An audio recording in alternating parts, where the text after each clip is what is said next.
სასჯელ აღსრულების დეპარტამენტის თავმჯდომარემ ფაქტიურად კონკურენტი მოიშორა. ლალი მოროშკინა, რომელიც დეპარტამენტის უფროსის მრჩეველი იყო, დღეს თანამდებობიდან გადააყენეს.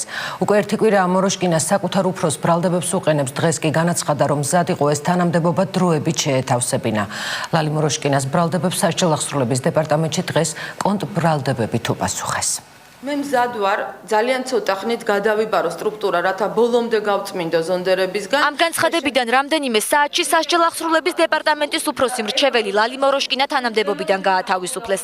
ბოლოდროინდელი სკანდალური განცხადებები სასჯელ აღსრულების დეპარტამენტის ხელმძღვანელ დიმიტრი დარბაისელზე. ინფორმაცია დეპარტამენტში გაცემულ მაღალ პრემიებსა და ვანო მერაბიშვილის საკინდან გაყვანასთან დაკავშირებით საჯაროდ გამოთქმული ეჭვები.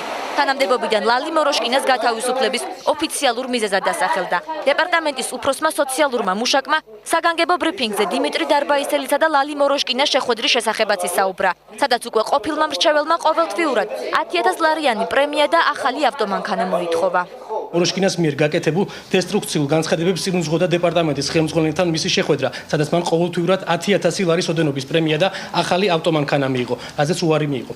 ხოლო ამის შემდეგ მან დაიწყო სხვადასხვა ცრუ და აბსურდული განცხადებების გაკეთება. ქალბატონი ლალი მაშინაც სრულს, როდესაც საუბრობს თითქოს და აღნიშნულ სამსახურში არ აუღია პრემია.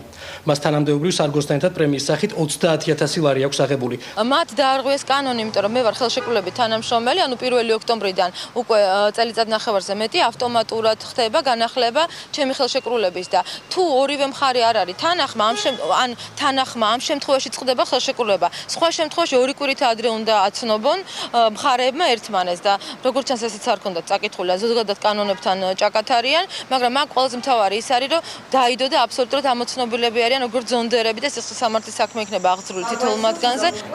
ლალი მოროშკინამ დიმიტრი დარბაისელის თანამდებობიდან გათავისუფლება დღეს მოითხოვა და ხელისუფლებას ამ პოსტზე საკუთარი კანდიდატურა შესთავაზა. სასჯელ აღსრულების დეპარტამენტის ყოფილმა უფროსმა მრჩეველმა დღეს არც ის გამორიცხა, რომ ვანო მერაბიშვილის საკინდან გაყვანა შესაძლოა მართლაც მოხდა და ეს ნაციონალურ მოძრაობასთან შეთანხმებით გაკეთდა. ის ასრულებს ნაციონალების დავალებას, მას თუ ყავდა გამოყვანილი ისევ იმისთვის, რომ შემდეგ ეს ყოფილიყო აგორებული სიტუაცია, იმიტომ რომ მზადდება გადატრიალება, ამ გადატრიალების თავში დგას დარბაისელი, რომელიც დაკავშირებულია მერაბიშვილთან და ეს არის ერთი დიდი გეგმა ნაციონალური მოძრაობის. მოროშკინას განცხადებებზე დღეს კომენტარების საპარლამენტო უმრავლესობასა და უმცირესობაშიც გაკეთდა. ვანო მერაბიშვილის საკინდან გაყვანასთან დაკავშირებით მოროშკინას განცხადებას არადამაჯერებელს უწოდებს თინა ხიდაშელი. ის ამბობს, რომ თუ სასჯელ აღსრულების დეპარტამენტის ახლა უკვე ყოფილმა მრჩეველმა ამის შესახებ იცოდა, სათანადო განცხადებები მაშინვე უნდა გაეკეთებინა.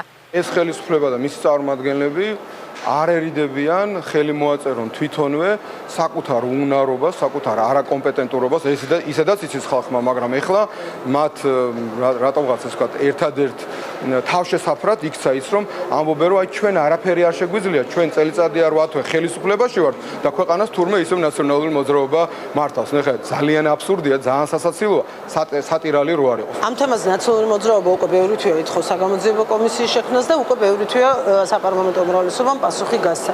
საგამოძიებო კომისია არ იქმნება ყოველ ჯერზე, როდესაც ვიღაცა ცუდ სიზმარს ნახავს. ეს ბევრჯერ ვთქვით და კიდევ ერთხელ გავიმეორებ. ვინმე ცუდ სიზმრებზე კომისიებს არ ფლებს. თუ კი მოროშკინა რაიმე ინფორმაციას ფლობდა, ძალიან დააგვიანა. ამის შესახებ რამოდენიმე თვის წინ უნდა გაეკეთებინა მას განცხადება. შრომითი ხელშეკრულების მიხედვით ლალი მოროშკინა დეპარტამენტში 2013 წლის 1 იანვრიდან მონიტორინგის სამსახურის შტატგარეშე თანამშრომლად ირიცხება. მას შრომით ხელშეკრულების ვადა 30 ივნისს ეწურებოდა, თუმცა მისი განცხადებების მთავარმა ადრესატმა ის თანამდებობიდან უკვე გაათავისუფლა.